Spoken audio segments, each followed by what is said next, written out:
সাম্প্রদায়িক সম্প্রীতির একটা মডেল বাংলাদেশ। আমরা যখন তাফসির মাহফিল করি, ওরা তখন ঢোল বাজায় না, মন্দিরে ঘন্টা বাজায় না। আবার ওদের যখন পূজা মণ্ডপে পূজা চলে, আমরা আবার তাফসির করে এদের ডিস্টার্ব করি না। ঠিক কিনা?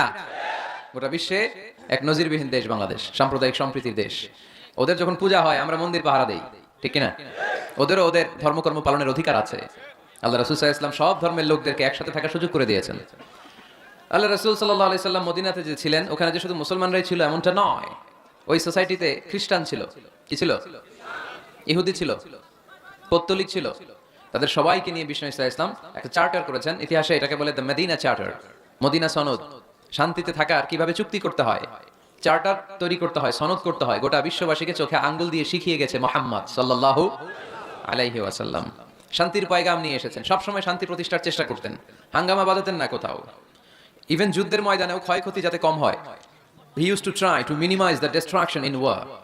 যুদ্ধের ময়দানে ডিস্ট্রাকশন কিভাবে কমানো যায় চেষ্টা করতেন।